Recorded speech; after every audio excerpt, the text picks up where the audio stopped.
All right, y'all, we back for another reaction. This time we're gonna be looking at A Boogity versus liltjay. Shout out to the Hip Hop Daily YouTube channel. Go subscribe to them. I'm gonna show them love. You know what I'm saying? Uh, Try my best to just react to this video in my own way. I I'm not really a fan of either one of these artists, but I've heard their music before. Um, Honestly, I don't really listen. I guess you would, I don't know if you would consider them New York drill music or anything like that, but I don't really listen to either one of them like that. But I've heard their singles. I've heard, and they make good music. But let's just get into it. Let's see what it's about. A Boogie and Lil TJ are two artists from New York who have similar styles. Instead of teaming up and putting on for the city together, they've been beefing for years, and now it's rumored that A Boogie is linked to the shooter who almost killed Lil TJ. Oh, Let's really? get right into it. Lil TJ grew up with his mom and younger siblings on 183rd Street in the Bronx. Wow. He told Pitchfork he was the problem child of the family and started getting into fights and pulling off petty robberies when he was in middle school. TJ was always in and out of juvie for a couple of months at a time, but when he was 15, he got locked up for a year in a youth detention center for a robbery.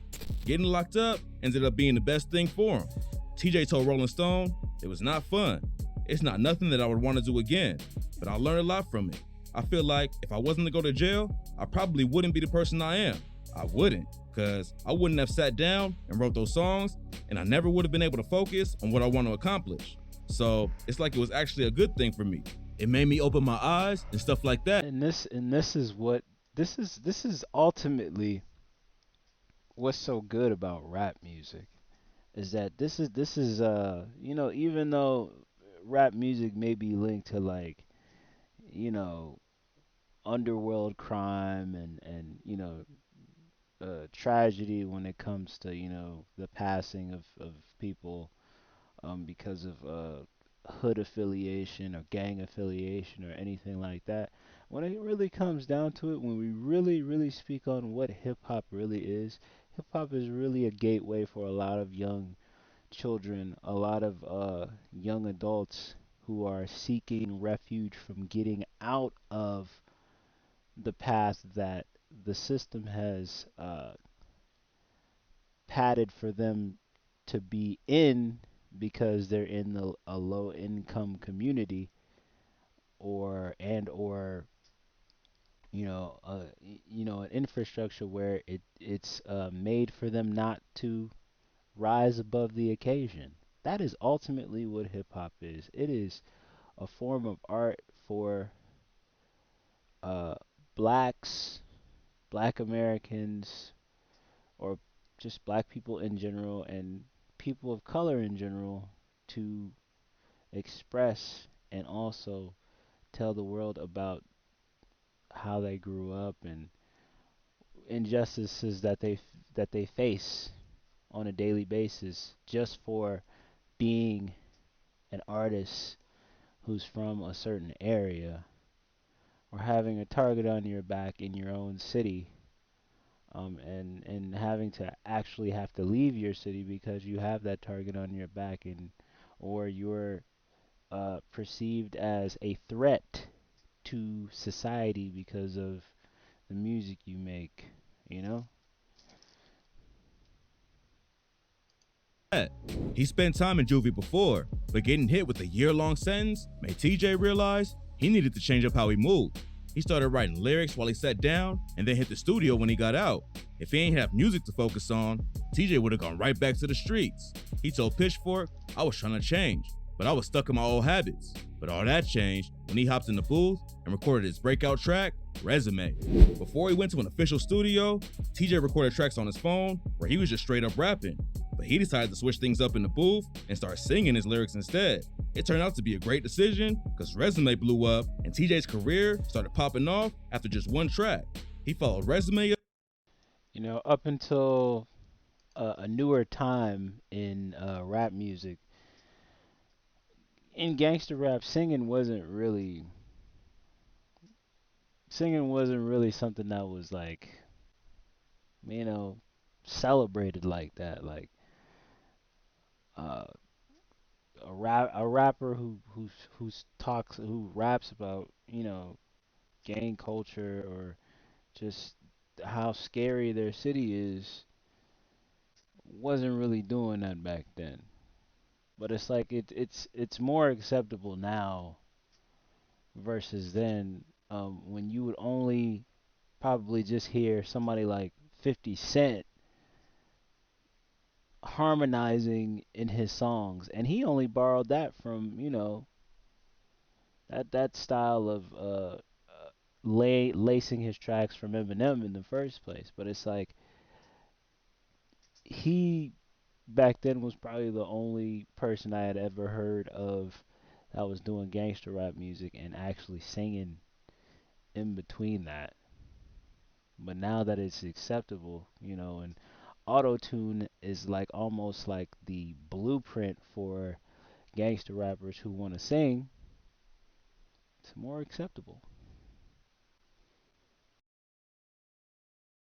Up with a bunch of singles. And in 2018, he won first place in the Coast to Coast Live All Ages edition, which led to him signing with Columbia Records. Later that same year, he dropped his first mixtape and was quickly becoming one of the hottest new artists in the city. All the success made him realize that music was his ticket to the top, and he ain't want to go back to his old ways. He told Rolling Stone, "When I came out of jail, I saw a lot of my friends go into jail, stuff like that. Once I realized music was working, I was getting money off of shows, and I figured that I could find success through music. I realized it's no reason to just be on the block, doing illegal stuff. I see a lot of motivation that come from that. A lot of people look at me like, damn, it's a way out." 2019 was an even bigger year for TJ. He dropped his second mixtape, and the track FN became his first solo song on the chart. Then in October of that year, he released his debut album, True to Myself, which peaked at number 5 on the Billboard 200 chart. When 2020 rolled around, TJ was ready to take things to the next level. But that's also when his beef with A Boogie was heating up.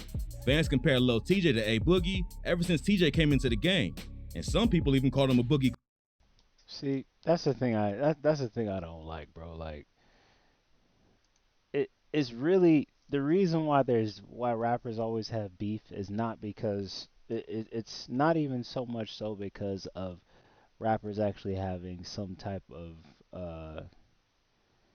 venom and envy for each other. It almost always comes back down to the fans of rappers. Now, this right here is obviously something that shouldn't be bothering somebody like Lil TJ being called an A Boogie clone. But I'm sure, the fans keep amping it up and going in his comments and from YouTube to Instagram to Twitter to whatever and saying like, "Oh, he's literally just A Boogie with dreads." Or whatever the hell they say. 90% of the time, the conflicts that happen in rap music almost always have to do with the fans hyping it up and putting themselves in a position to where if you don't do nothing, if you don't say nothing about this other grown man or this grown woman, then you are essentially a pussy. And they gonna call and rap fans will call you out on it.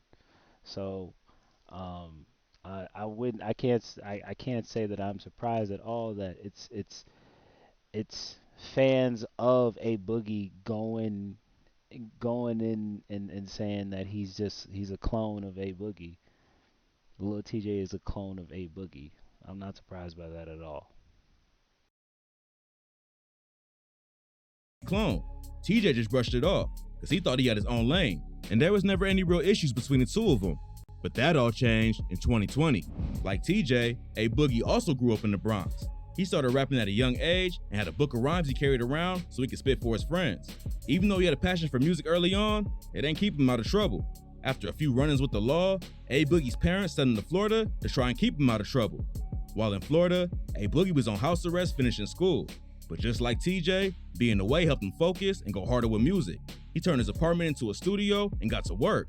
After he finished school, A Boogie moved back to New York to try and make a real career out of rap.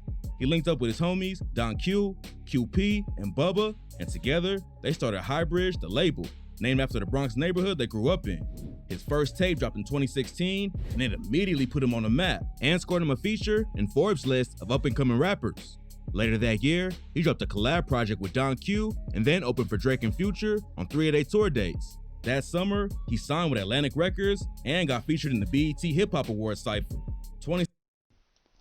He so it's almost kind of like, what do you even have to worry about anything to do with Lil TJ then? Like, bro, you signed into Atlantic, signed to Atlantic Records, you opening up for Drake and Future, like, bro, who cares about another grown man? Like, worry about your success, bro. Like, come on now, like, there's no way you worrying about some beef that fans are amping up, bro. Like, come on, seriously? I don't believe that. Like, come on, like, you're literally successful. This will always be the downfall of, it always seems like that's the downfall of rappers, the beef, you know? 2016 was a busy year for A Boogie, and in October, he dropped his project, The Bigger Artist, which Rolling Stone listed as one of the best albums of the year. Within a year, A Boogie went from being unknown to being one of the hottest artists in the game, and in 2017, he kept it pushing and was featured on XXL's Freshman Class. Then, in September 2017, he dropped his debut album featuring huge artists like Chris Brown, 21 Savage, and Trey Songz. His single Drowning with Kodak Black popped off and ended up reaching number 38 on the Billboard Hot 100 chart. A Boogie blew up by mixing auto-tune singing with gritty lyrics about the street life he experienced growing up, and Lil TJ was doing the same thing. Despite their similar styles and upbringing, TJ and A Boogie never linked up, and in 2020, it became clear that it would never happen. While promoting his upcoming project, State of Emergency, TJ took shots at A Boogie and 6ix9ine when he tweeted, "All that other shit going on right now, irrelevant. Only thing I know is I'm shutting the streets down. From now on, I'm the king of NY. All that other nah shit and snitch rainbow hair shit going on in my city, a dub." A Boogie's homie Don Q clapped back.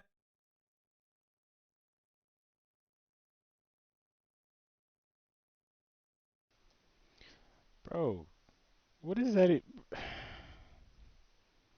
See, like, if there was never a video made on this, I would have never known that there was even beef with them. It's just like the same thing like with when Young Thug had beef with YFN Lucci. I would have never known because nothing is said about it. You know, there was same thing with what's another quiet beef that I've never, you know what I'm saying? Logic beefing with Reason. Like, it's like I didn't know that rappers had conflict with each other like that, to where like it's so silent that I don't if they don't say each other's name on record. I'm old school. I'm an old school rap fan. If you have a problem with a rapper, you say a rapper's name on record. You don't just like sneak diss somebody and not say their name. It's in recent time in the newer generation become it's become like more acceptable to sneak diss a rapper and not say their name, or the only way you'll know a rapper is talking about somebody is if they say a certain thing about said rapper, for you to even identify that, oh, hey, he's taking shots at this rapper. So I mean, I've never understood the subliminal rap diss. Doesn't make sense to me. If you have a problem with a rapper, just say the rapper's name.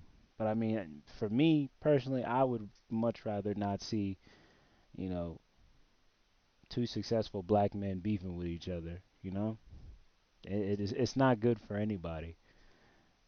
It just makes for more entertainment for people who want to see that type of stuff, versus y'all just go ahead and make y'all money. And if you're not fucking with that rapper, then it's cool. Just don't fuck with that rapper and just do what you do.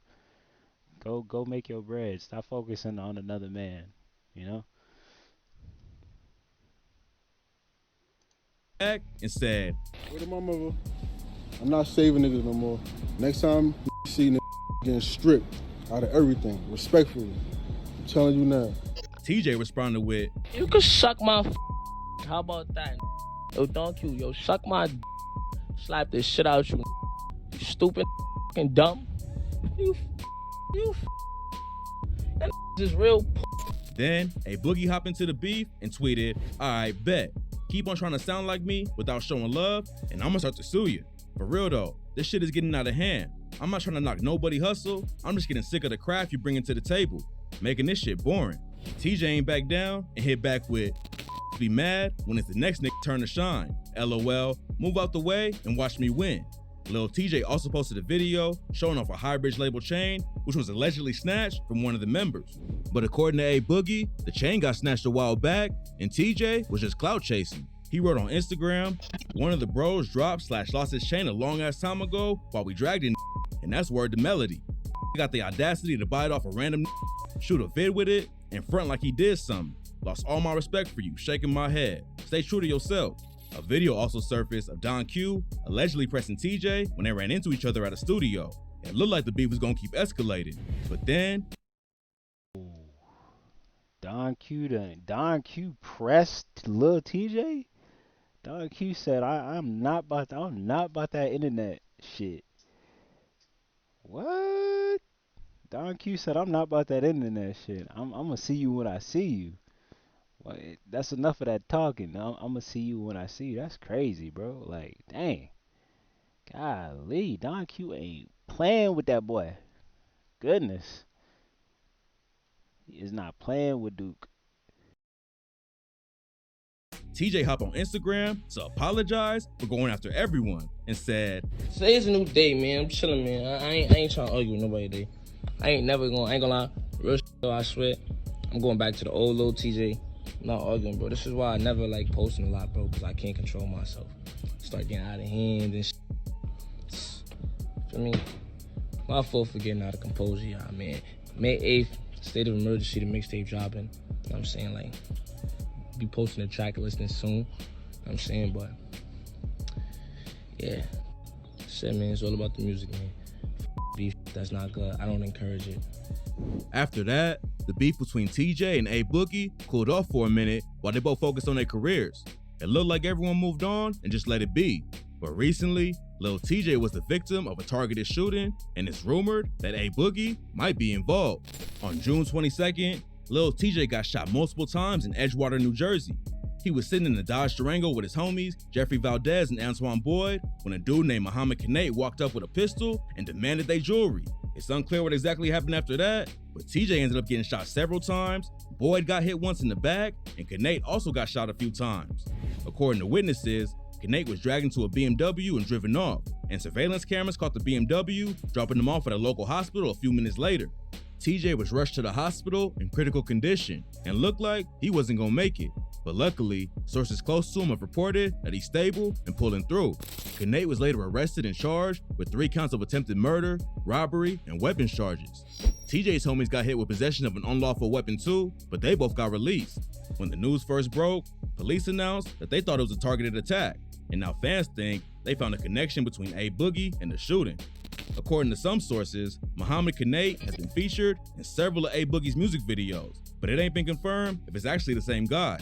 But even if Kanate is affiliated with A Boogie, See, that's the problem with the internet, bro. Everybody want to be a detective all of a sudden, bro. Like, let the police do their job, bro. Y'all stop trying to instigate. Like, you see how this? Do you see how this works? You see how the fans will instigate beef between two successful black men. No. It starts off. The fans will instigate that Lil TJ is a clone and call him this and that and la da da da da. Even though he's coming up and he's being successful, the fans will instigate a beef between Lil TJ and A Boogie when it shouldn't even be that. They both two successful black men. Lil TJ gets shot. The fans are the same ones who instigated the beef between these two. Now they trying to be detectives and say that the guy who shot this man is affiliated with A Boogie. Bro, let the police do their job, bro.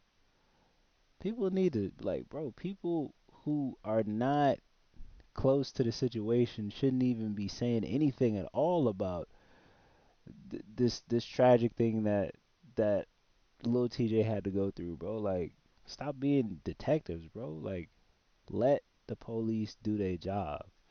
I say let the police do their job. It's not your job to be the police. That's the job of the police. Like the people who get paid as police officers to investigate things. Like, bro, fans be going fans be going over what they're supposed like over what they're supposed to be as a fanatic and trying to be more than a fanatic just because they love a rapper. Like, it's ridiculous, bro.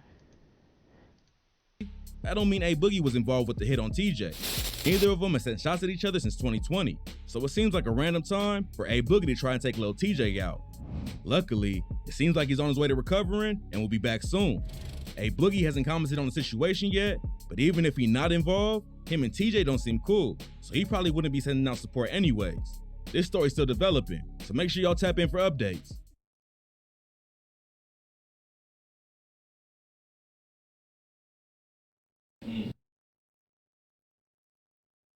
Well, it's another one of those random beefs. It's like, what can you do, man? Why would if Lil TJ and A Boogie are beefing, why would A Boogie be sending him love publicly if they don't really for real rock with each other like that? I mean, I just think at this time it shouldn't be anything about instigating A Boogie having any ties to it unless it actually comes out that the guy who did whatever he did to Lil TJ has anything to do with it. Just let the police do their job. Like, stop instigating stuff. This is all of this just stems from fans just amping stuff up. That's what it is at the end of the day. So, like I said, more reactions coming, more content coming. Y'all just stay tuned.